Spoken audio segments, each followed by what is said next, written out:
Hello नमस्कार साथियों। आज मैं आपको अपने भारत में जो कनाडा के प्राइम मिनिस्टर मार्क कार्नी जो 4 दिवसीय यात्रा पर आए हैं उनके बारे में जो डिटेल इन्फॉर्मेशन है वो देने आया हूँ कि प्रधानमंत्री का भारत में ये पहला दौरा है, जो मार्क कार्नी इनका पहला दौरा है। ये बीते जो सरकारों के रिश्ते थे उनके असमान रिश्तों के बाद इनका पहला दौरा है। जो दौरे का मुख्य कार्यक्रम और बैठक मार्क कार्नी 1 मार्च को नई दिल्ली पहुंचेंगे। मार्क कार्नी 1 मार्च को नई दिल्ली पहुंचेंगे।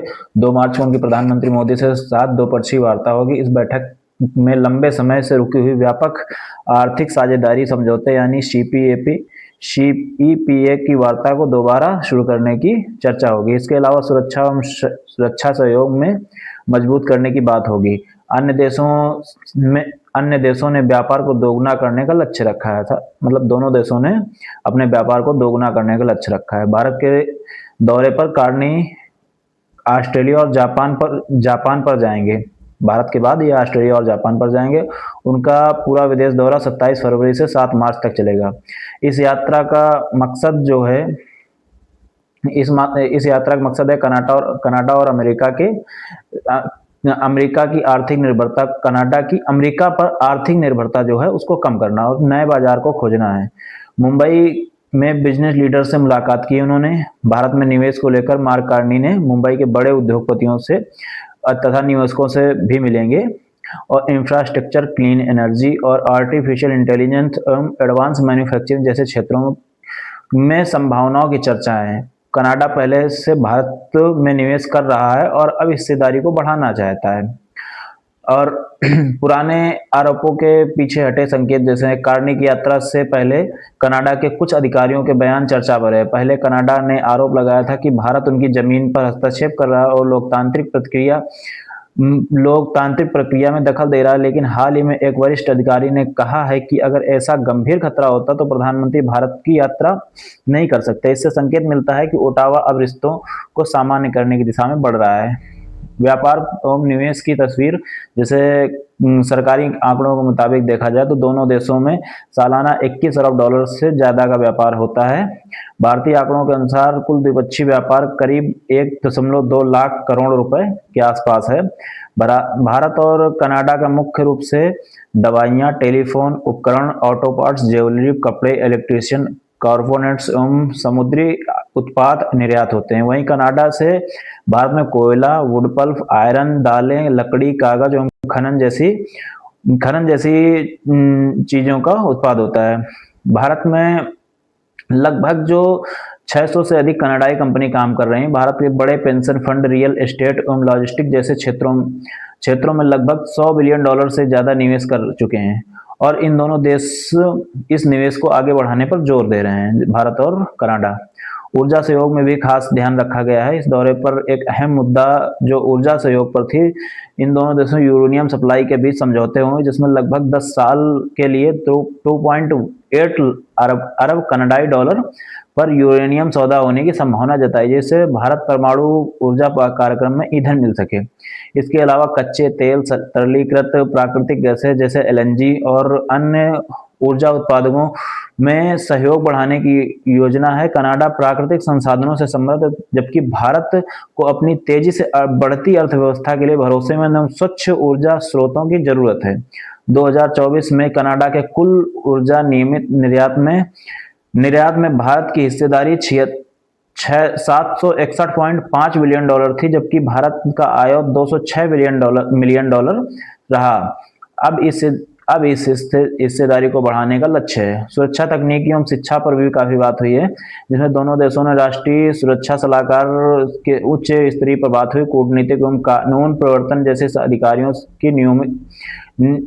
की नियुक्ति पर सहमति बनी है ताकि सुरक्षा सहयोग मजबूत हो सके। एआई, क्वांटम कंप्यूटिंग, शोध, शिक्षा क्षेत्र में साझेदारी बढ़ाने की योजना है। इससे केवल व्यापार ही नहीं बल्कि सामाजिक और वैज्ञानिक सहयोग भी बढ़ेगा।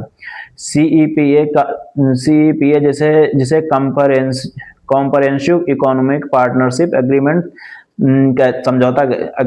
समझौता वस्त्र, सेवाएं, निवेश, कृषि एवं डिजिटल व्यापार जैसे क्षेत्रों को कवर करेगा। पिछले 7 साल 7 साल G7 शिखर में कार्नी और मोदी जी के बीच मुलाकात, पिछले साल ही G7 में कार्नी और मोदी जी की मुलाकात हुई और फिर आपसी सहमति शुरू हुई। लक्ष्य है कि अगले 12 महीनों में इस समझौते का अंतिम रूप दिया जाएगा और 2030 तक व्यापार 50 से 70 अरब डॉलर तक पहुंचाया जाएगा।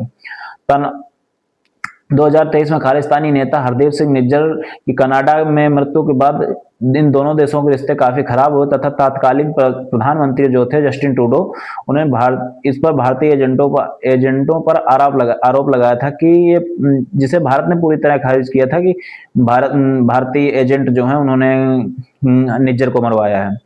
2024 में कनाडा के 6 भारतीय अधिकारियों को निष्कासित कर दिया था। कनाडा ने अपने 6 भारतीय अधिकारियों को निष्कासित कर दिया था।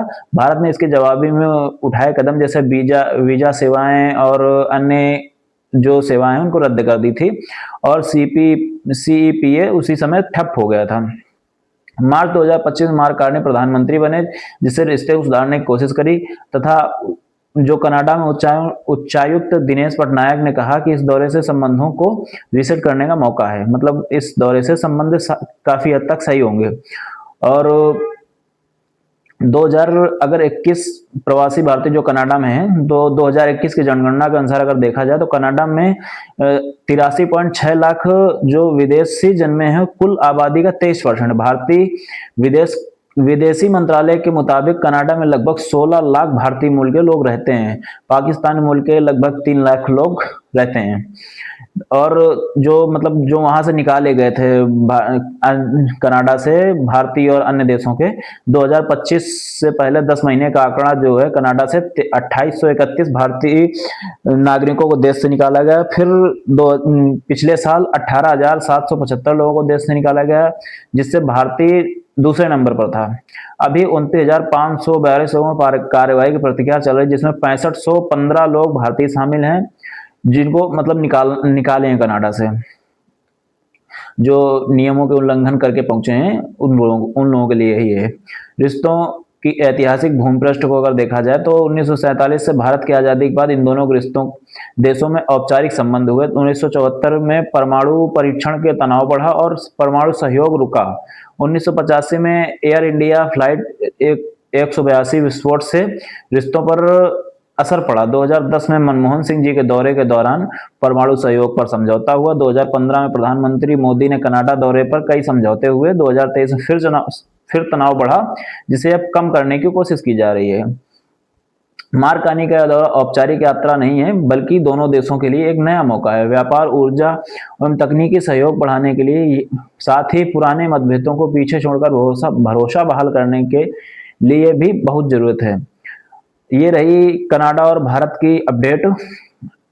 जो वो अभी आए थे कनाडा के 4 दिवसीय यात्रा पर, कनाडा के प्रधानमंत्री, उसकी यही अपडेट थी। अगर आगे कोई अपडेट आती है तो मैं आपको ऐसे ही अपडेट देता रहूंगा। और ऐसी वीडियोज के लिए हमारे चैनल को सब्सक्राइब करें, फॉलो करें, हमारी वीडियोज को लाइक करें, ताकि हम आपको छोटी छोटी वीडियोज के माध्यम से जो क्विक अपडेट है वो देते रहें।